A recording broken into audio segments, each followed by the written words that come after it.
Hey guys, hope all is well. So I used to do these gear kind of walkthroughs and people really enjoyed them. And I've got a lot more gear since then. Actually, I've had these amps for probably 10 years at this point.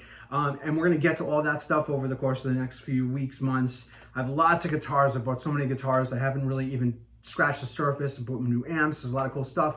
But I figured I got my Cameron amps out and I figured why not kind of show you what they're all about. I'm pretty well known for being like the Cameron amp guy, and that's because I kind of hoarded these amps. I ended up getting one on a trade a long time ago, and that started this whole chain reaction. Now, at the time, there were so many amps and so many different boutique amp builders that Camerons were just one of many, and, you know, people were into them, but, you know, everyone was on to the next thing as soon as the next thing presented itself.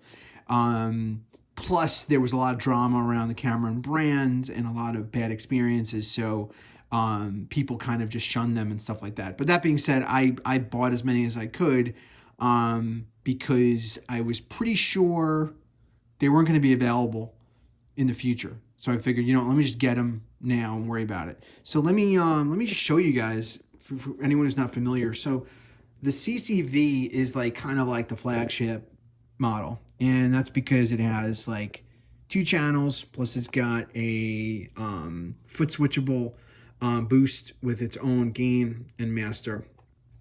And if you notice, there's like, you know, well, there's 3 gain stages here, and then there's toggles all across. I screwed it up. There's toggles all across these here, so you can really tweak the frequency response of almost everything in this amp. Plus, there's some options in the back, like, you know, low power, high power, pento, triode, all that stuff. Now, the reason I have 3 is because I needed a backup. God forbid my main one went out, and so I got 3 just in case. Now, they're all a little different sounding. So the middle one is a pre-production model. So like, this is like one of the first ones he made, and it's very special to me because of that reason. And then the bottom one and the top are part of this kind of 2004 batch that he made. I ended up getting 2 of them, and I love how like there's like a different knot. Like that one's got a little LED jewel light,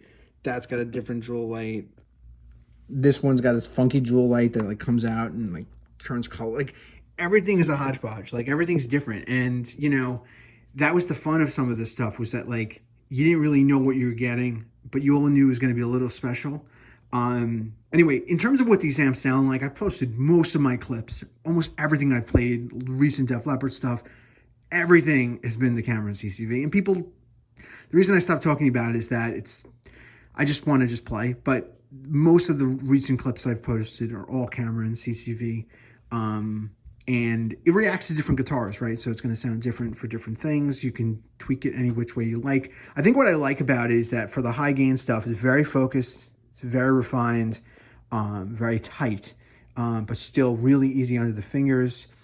And it's just a great tone. It's kind of like a mix of like a Marshall and Mesa. It's like a hybrid, you know, in the highest gain form.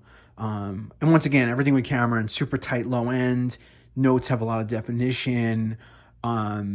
It's just my favorite amp. All right, so then we have these, these were the Atomicas. You can tell by the little Atomica logo. And there were a batch of Camerons that were not made by Cameron. They were Cameron circuits that were built by George Metropolis in partnership with, I believe it was Brad King from Rig Talk. And they built these Cameron amps, and Mark never really kind of like gave it a seal of approval. It was things went sour and everything like that. That being said, they're awesome amps. So like the stock Atomica is fantastic, and that's a stock Atomica. So this is actually a rewired, rebuilt Atomica. And you can tell by this extra, like kind of like gain style knob. Plus it has more gain because he put more gain stages and there's a switch in the back. This to me is like a much thicker, you know, it's kind of more of an Aldridge. And if you speak to Mark will explain that the Aldridge was actually the norm But people then called it the Aldridge, but it was really his Nora mod. So this is Atomica 08.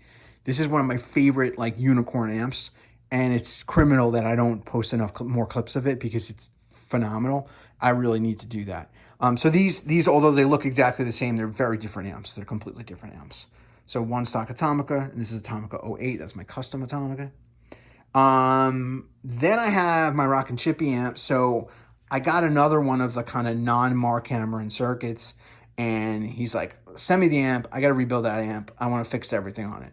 So I sent him the amp, and he actually said to me, wouldn't it be cool if we kind of make like a Rockinchippy amp? And I'm like, really? He's like, yeah, I'll make like faceplates for you and all this stuff. And I'm like, wow, that's pretty awesome. I think everyone thought that I was some crazy narcissist and I needed my own signature amp.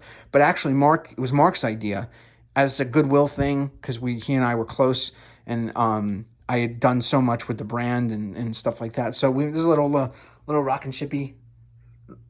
My friend made that little Rockinchippy of me when I was in like 7th grade, and my little Rockinchippy face, which is also something my friend did of me when I was like in like 7th grade. So like, once again, I think people like read too much into like the narcissism, like, oh, he has his own logo and whatever. This is the most purest of heart thing, because my friend made me the logos when I was a kid, and then Mark decided he wanted to do this. This amp, the reason I want to talk about this amp is that we have the CCV back there.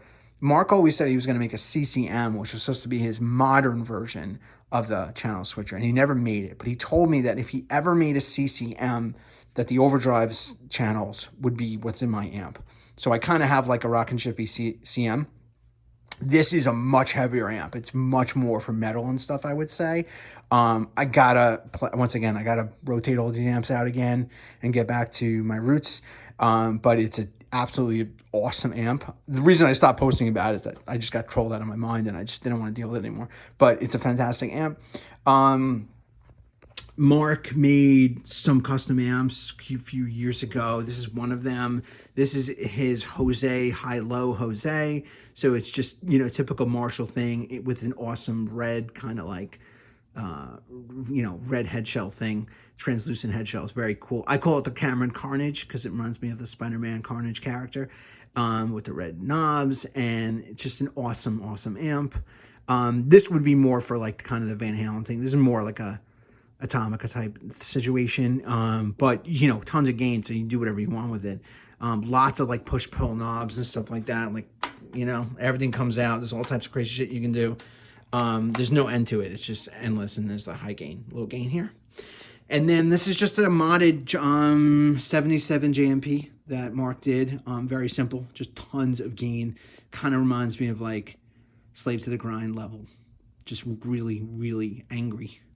And that's it. They're awesome amps. Listen, it's tough because no one really making these anymore, but if you find one used and you can grab one, I guarantee you'll love it. Be one of your best amps. So I hope you found that informative. I'll be doing more tours of the gear as I get everything set up. But that's it for now. See you guys.